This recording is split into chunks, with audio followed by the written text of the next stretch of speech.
শুনলেন আমার মনে প্রশ্ন, যে প্রশ্নটা আমি নিজেও গত কদিন ধরে ভাবছি, যে হাসিনা গেল, ইউনূস এলেন, ওবায়দুল কাদেরকে হারালাম, আবার আসিফ মাহমুদ সজীব ভুঁইয়াকে পেলাম। এই যে মানে বিনিময়, এই বিনিময় আমাদেরকে কতটুকু আনন্দিত করলো। এটা আপনি তো বলে দিচ্ছেন, আসিফ মাহমুদকে পাইছেন, তো কোয়ালিটি তো দেখাই যাচ্ছে কে কেমন। আসলে কালকেও একজন বুদ্ধিজীবী বা এই সরকারকে মানে বিগত সরকারকে হটাতে চেয়েছে সেরকম একজন ব্যক্তির সাথে আমার দেখা হয়েছিল। তো উনি আইটি খাতে অনেক বড় ব্যবসা করেন, তো উনিও হতাশ। মানে বিষয়টা হচ্ছে আসলে কি আমরা এটা চেয়েছিলাম? আমি আজকে ফেসবুকে দেখছিলাম আমার যে জুলাইয়ের মেমোরিতে দেখতেছিলাম যে এই দিন আমি কি লিখেছিলাম। দেখছি যে আমি বলছি যে আপনার আমাদের এই যে যে দুইটা আন্দোলন হচ্ছে, যারা এটার বিরোধিতা করছে, যারা এটার পক্ষে আছে, দুইটাই একটু রং হইতে তারা আগাচ্ছে। আমি বলেছিলাম যে আসলে কোটাটা আমাদের দেওয়া উচিত শিক্ষাতে। শিক্ষাতে যখন আমরা কোটা দিচ্ছি তখন কিন্তু একটা জনগোষ্ঠীকে আমরা গড়ে তুলছি যে কম্পিটিশনের জন্য। কিন্তু তা না করে আমি যদি কোটা বাদ দিয়ে দিই, এবং কিছু লোক ভাবে যে কোটা বাদ দেওয়া মানে তার চাকরি নিশ্চিত হয়ে যাওয়া, আর কিছু লোক মনে করছে যে কোটা দেওয়া মানে তারা ওইখানে যেতে পারে। কিন্তু আসলে তো মনে করেন 4,500 5,000 যত লোক পরীক্ষা দেয়, এই মানে যত লোক পরীক্ষা দেয় 4,000 5,000-এর মতো লোককে এখানে বাছাই করে আনা হয়। যাদেরকে বাছাই করে আনা হয় তাদের মধ্যে তখন কোটা নিয়ে প্রশ্ন দেখা দেয়। তো তার মানে হচ্ছে প্রাথমিক ভাবেই একটা মানে দুর্বল অংশ পড়ে যাচ্ছে। তো এই অবস্থায় আমাদের শিক্ষা যদি আমরা কোটা দিই, মনে করেন মুক্তিযুদ্ধ বলেন, ইন্ডিজিনিয়াস পিপল বলেন, তারপরে আরো যারা এখন মনে করেন জুলাই যোদ্ধারা যুক্ত হলো, তারাও যদি কোটার প্রশ্ন যদি আসে, তাহলে শিক্ষা যদি আমি দিয়ে দিই তাহলে তো সেটা আগে থেকেই কম্পিটেন্ট হয়ে উঠতেছে।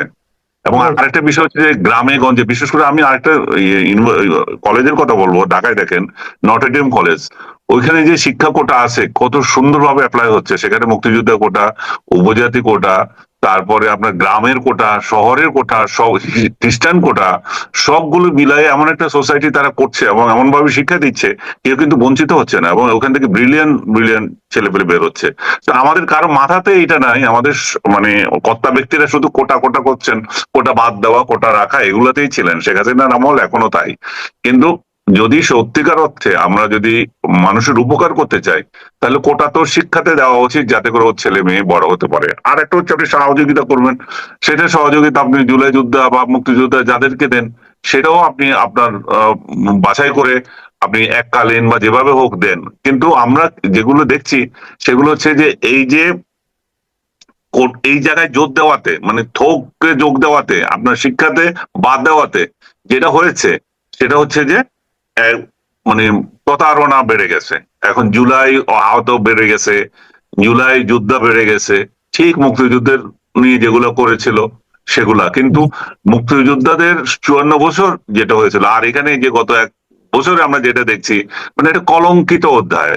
এখানে মানে ইয়ের জন্য আহত যোদ্ধা হওয়ার জন্য ডাক্তারদের পিটাচ্ছে যে আমার আহত লিখে দেন আমাকে, এবং ভুয়া ভুয়া নিহত লোকেরা এই তালিকায় ঢুকে যাচ্ছে। তাতে করে যে জুলাইয়ের উপর যে মানুষের একটা ইয়ে ছিল, মানে হ্যাঁ শ্রদ্ধাবোধ ছিল, রাইট, সেটা কমে গেছে, সেটা আর নাই। আমি কালকেও বলছিলাম যে চেতনা যে বিক্রি করা 1 মাস ধরে মানে কর্মসূচি গিলানোতে হবে না। চেতনা কে ধারণ করে?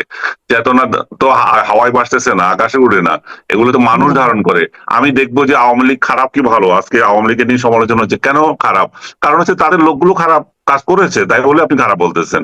আপনি জুলাইয়ের লোকগুলো কি করতেছে সেটা দেখে তো বুঝবো যে চেতনা কি জিনিস, ওনাদের কি জিনিস। এটা তো ওই জুলাই সনদে কি কথা বলা লেখা হলো সেটা দিয়ে হবে না।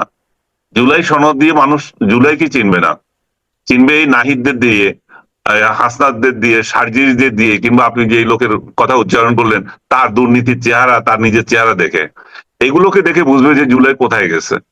জুলাই জুলাই চেতনা মানে ওইভাবে আর আসবে না। জুলাই সনদ নিয়ে এখন কথা হচ্ছে, সনদ না হলে তো ইলেকশনই হবে না, সেই কথাবার্তা এখন চড়াচ্ছে যে এই জুলাইতে যদি না হয় ইলেকশন কিভাবে হবে। ইলেকশন কমিশন এমন এক পরিস্থিতি তৈরি করেছে যে এপ্রিলে না আপনার ফেব্রুয়ারিতে, সেটাও এখনো ঠিক না। তারা সীমান্ত নির্ধারণ করতে পারে না, তারা ভোটার তালিকা পূর্ণাঙ্গ করতে পারে নাই, তাদের প্রশিক্ষণের যে ব্যবস্থা আছে এই যে যারা ভোট নেবে সবগুলো ইনকমপ্লিট রেখে দিয়েছে। এখনো কিছু না, যারা যদিও বলে যে আমরা করতে চাচ্ছি, এখনো সীমানা নির্ধারণ হয়নি। সীমানা নির্ধারণ তাহলে কি হবে? 2011 সালে না কয় সালে, 2001 সালে যে নির্বাচন হয়েছে, বিএনপি দাবি করছে যে সেটাতে হোক। এখন সেটা তো অবাস্তব একটা জিনিস। এখন বর্তমানে তাহলে কি পরিস্থিতিতে নির্বাচন হবে সেটা হচ্ছে না। নতুন ভোটার তালিকা প্রায় 59 লক্ষ মানে নতুন ভোটার তালিকা যুক্ত হয়েছে।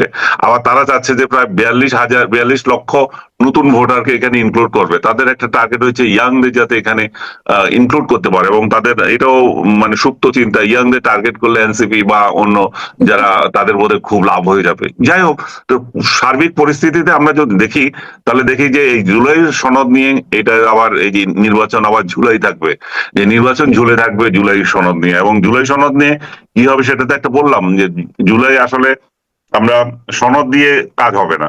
জুলাই যোদ্ধারা কে কি করতেছে সেগুলাই মানুষ দেখবে, সেটা দিয়ে শ্রদ্ধা আসবে। আদারওয়াইজ এই যে যত সুযোগ সুবিধা দিয়ে যাচ্ছে এগুলো চেঞ্জ হয়ে যাবে, এগুলো বেশি দিন থাকবে না। আপনি আপনার ইচ্ছা অনুযায়ী আজকে যোদ্ধা বানাচ্ছেন, ইচ্ছা অনুযায়ী যা ইচ্ছা তার দিচ্ছেন, এই যে ক্ষতিপূরণ দিয়ে যাচ্ছেন, তারপরে কত কত সুবিধা, হসপিটালে বিনা চিকিৎসা, তারপরে চাকরি, ইভেন কিছু লোক দেখলাম যে সংসদে 10টি আসনও দাবি করেছে। কোটার বিরুদ্ধে আন্দোলন করে কোটা নিয়ে আবার থাকতে চায়। তো যাতে করে জুলাইয়ের প্রতি মানুষের যে একটা শ্রদ্ধাবোধ ছিল, সেটা আমার মনে হয় 1 বছরে সেটা মানে ধূলিসাৎ হয়ে গেছে। তার উপর শুরু হয়েছে মব, যেটা আপনি শুরুতে বলছিলেন। এই মবটা নিয়ে একটু বলেন, কারণ এই মবটা কিন্তু আগে আমরা এই পর্যায়ে দেখিনি। এখন মবটা যেন একটা নিয়মে পরিণত হয়েছে এবং সরকার যেন এটাকে প্রশ্রয় দিচ্ছে। অবশ্যই এটা তো মহজেদে একটা মব সন্ত্রাস একটা চলতেই আছে, এবং প্রশাসন এটাতে নিষ্ক্রিয়, এবং প্রশাসনের এমন ভাব যে দেখেন, যে পটিয়ার ঘটনা দেখেন, যে 9 ঘন্টা ধরে একটা ট্রাঙ্ক রোড হাইওয়ে বন্ধ করে রাখছে, হুমকি দিচ্ছে থানা উড়িয়ে দেবে, ভিডিওতে দেখা যাচ্ছে পুলিশদের অত্যাচার করছে, পুলিশের উপর আক্রমণ করছে। সেই জায়গায় ফলাফল কি হলো? ফলাফল হচ্ছে যে ওসিকে ক্লোজ করা, ওসি নিয়ে আসা। তো তাতে করে আপনি সরকার কি বার্তা দিচ্ছে? সরকারের বার্তা তো এখানে ক্লিয়ার, যে তোমরা মবের বিরুদ্ধে কিছু করো না, এবং মব যদি হয় আবার আমার সোনার ছেলেরা, তাহলে একেবারেই না। তো এখানে এটা করার ফলে পুলিশ প্রশাসন আর কোনো কাজ এগুলো করবে আমার মনে হয় না। আপনি পাটগ্রামে দেখেন একই ঘটনা, পুলিশকে পিটাচ্ছে, এবং সেখানে সোনা ছেলেরা আবার অন্য দল বিএনপির, এবং তারা তারা এই যে আসামি যারা ছিল তাদেরকে ছিনিয়ে নিচ্ছে, নিয়ে চলে এসছে।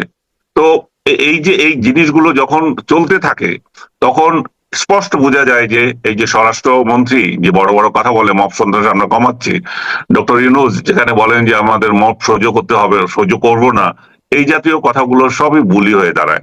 এবং আপনি হিসাবে যদি যান, যে দেখবেন যে গত এই 11 মাসে যে আইন ও সালিশ কেন্দ্র যেটা একটা রিপোর্ট দিয়েছে, তাদের রিপোর্ট অনুযায়ী 174 জনকে মব হামলায় মানে মেরে ফেলা হয়েছে। এবং এই যে কিন্তু এই সশস্ত্র বাহিনী নেমেছে, তারপরে কিন্তু মব থামেনি, এবং সশস্ত্র বাহিনীও বলছে যে আমরা সহ্য করবো না। আমি গতকাল না পরশু দেখলাম ব্রিফ করে বলেছে, আমি জানি না তারা কতটা সিরিয়াসলি এটা বলতেছে। তো এই পরিস্থিতি যদি চলতে থাকে, সমাজে কোথায় যাবে আপনি কেউ জানি না। কুমিল্লার দিকে তাকান, যে মুরাদনগরে একটা ধর্ষণের ঘটনা ঘটলো, এত বড় একটা ঘটনা সারা দেশে, যেখানে মানুষ ছি ছি করলো। সেই ঘটনার পর ওই জায়গাতেই আবার দেখা যাচ্ছে যে একটা পরিবারের 3 সদস্যকে আপনি মেরে মানে করবো, হত্যা করা হলো, যে মা ছেলে বোধহয় এরকম। তো তাহলে এটা কিন্তু আপনি লক্ষ্য করবেন, মুরাদনগরের এই ঘটনাটা কিন্তু আগের দিন ধরে ঘোষণা দিয়েছি, আগের দিন বিকালে ঘোষণা দিয়েছে, পরের দিন যে সকালে পিটিয়েছে, মেরেছে। প্রশাসন কোথায় ছিল? তাহলে কোথায় যাচ্ছে? কালকে বলতে পারে যে এর বাড়িতে আক্রমণ করো, এই সরকারের বিরুদ্ধে কথা বলছে, এই মবের বিরুদ্ধে কথা বলছে, তাই না? এই যে 32 নম্বর যেভাবে আক্রান্ত হয়েছিল যে ঘোষণা দিয়ে, এবং সেটাতে যাতে কোনো একটা লোকেরও যাতে কোনো বিচার হয়নি বা কাউকে দায়ী করা হয়নি, তাহলে মুরাদনগরে আপনি কিভাবে করবেন? এই ঘোষণাকারীদেরকে কিভাবে ধরবেন? যে ওরা যে আরেকটা জিনিস আপনাকে বলি, পটিয়ার ঘটনায় দেখেন আপনি, একটা ছেলে, সে আবার ওই আপনার ওই মানে এনসিপির যে ছাত্র সংগঠন আছে, তার কি যুগ্ম হবে একটা কি একটা নাম দেখলাম, নাম হলো অয়ন। সে ফেসবুকে স্ট্যাটাস দিয়েছে যে পটিয়ার ওসিকে প্রকাশ্যে ফাঁসিতে ঝুলানো এখন জায়েজ হয়ে গিয়েছে। বুঝলেন? আপনি বলেন এরকম একটা ফেসবুকে, সে তো কোনো অপরিচিত ব্যক্তি না, তার ব্যাপারে কিন্তু কোনো অ্যাকশন নেওয়া হয়নি এই পর্যন্ত। তো আমি সেটাই বলছিলাম, এই এত কিছুর পরে আপনি যদি আশা করেন পুলিশ প্রশাসন আপনার জন্য কাজ করবে এবং তাদের গরজ পড়ে গেছে যে তাদের জানমাল অনিশ্চিত করে আপনার জীবন রক্ষা করবে, তো কিভাবে সম্ভব? আপনি প্রথমত ক্ষমতা দখল করে ওদেরকে যে উপর যে হামলা হয়েছিল, ওদেরকে যে হত্যা করা হয়েছিল, আপনি সেটা ইন্ডেমনিটি দিয়ে দিয়েছেন। ওদের উপর হামলা যদি হয়ে থাকে এটা জায়েজ থাকতে পারে অনেক জায়গায়, সেই জায়েজ আদালত নির্ধারণ করবে। আপনি কে সেটা বন্ধ করে দেওয়ার? রাইট। আপনি আপনি বন্ধ করে দিয়েছেন মানে কি? আপনি বন্ধ করে দিয়েছেন মানে ওদের মনোবল কমপ্লিট ধ্বংস করে দিয়েছেন আপনি। আমি তো জানি না পুলিশ প্রশাসনের কোন কর্তা ব্যক্তিকে না, বা ওদের ওদের অ্যাসোসিয়েশন না এটা নিয়ে প্রতিবাদ করার, যে এভাবে যদি চলতে থাকে তাহলে আমরা কিভাবে দায়িত্ব পালন করব। আমার তো মেরুদণ্ডহীন প্রশাসন তো তারা তৈরি করেছেই, মানে মানে পুলিশের মনোবল তো ভেঙে দিয়েছে। আবার এই পুলিশ প্রশাসনে মনে হয় যে মেরুদণ্ডহীন কিছু লোককে নিয়োগ দিয়েছে, যাতে করে আমরা যা বলবো তাই হবে, এটা সহ্য করো। আর এরাই আবার বলতেছে যে আওয়ামী লীগ আমলে সরকারের কথা শুনেছিলি কেন, সেই জন্য তোদের বিচার হবে। তো এদেরও তো বিচার হবে, এদেরও এখন কর্তা ব্যক্তি যেগুলো আছে, যে তোরা থাকতে এগুলো হলো হলো কেন, তাহলে সেই সমস্ত বিচার হবে। আবার সে বেনজিরের মতো এরও পালিয়ে যেতে হবে, কারণ এরা যখন এগুলো তার অধীনস্থ লোকদেরকে টেক কেয়ার করে না, যার অধীনস্থ লোকদের খবর রাখে না, তো লিডারশিপ কিভাবে হবে?